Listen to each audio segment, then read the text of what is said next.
see me, who hold me up in a time where erasure is real.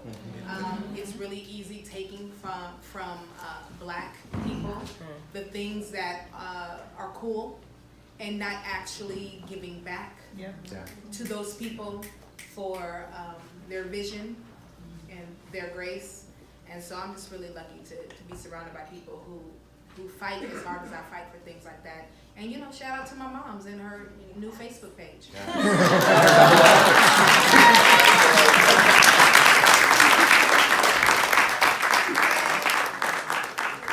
right.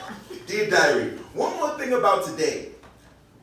I almost bit my tongue off.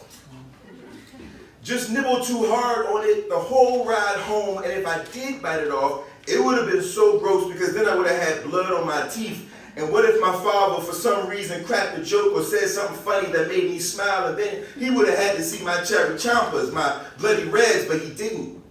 And why would he?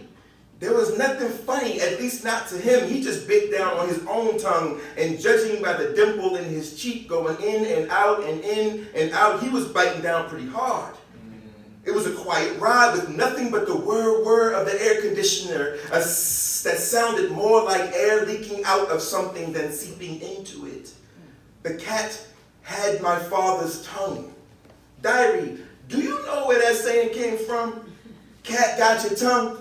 Me neither. I mean, think about it. It's like you saying a cat jumped up and shoved his face in my mouth and bit down on my tongue. And is it a cat that looked like a tiger with like stripes, or maybe a black cat? Definitely a black cat. Or one of those gray cats that people call blue, even though gray and blue are different colors, but they sound the same. They both sound like a shaky violin, which sounds like a cat crying just before it jumps up and bites your tongue off. Anyway, my dad was the cat with his own face in his own mouth, biting his own tongue, making him more quiet than usual, a quiet that was thick and itchy like carpet on skin, because I knew he had a lot to say. How could he not? I just lost.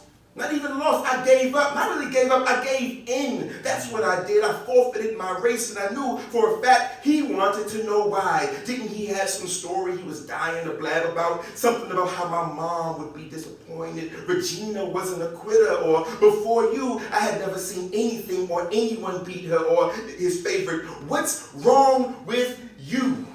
Something to remind me of what I can't remember. He had to have something to say. And this was the perfect opportunity for Daryl to talk my head off, put it back on, talk it off again, then kick it down the street, then look at the headless me and talk my neck off.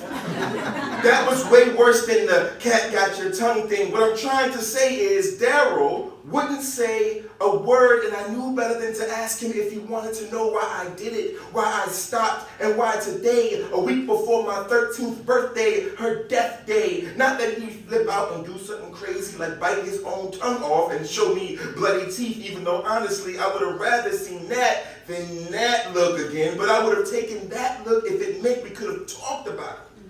I guess I'll just talk to you about it until I can talk to Aurelia about it first thing Monday morning, which means I have to get through the rest of this weekend like a tongue trapped in a shut mouth, like a feather somehow trapped in a stone, like a thwip attached to a thump. Woo.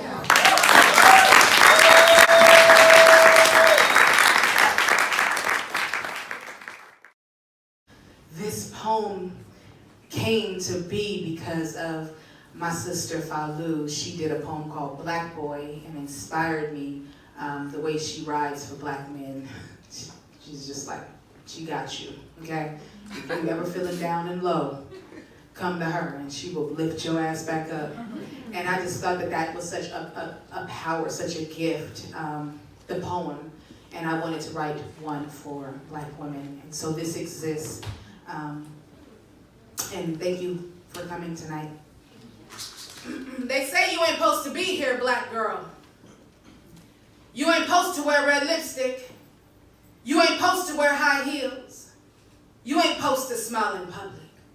You ain't supposed to smile nowhere, black girl. You ain't supposed to be no more than a girlfriend. You ain't supposed to get married. You ain't supposed to want no dream that big. You ain't supposed to dream at all.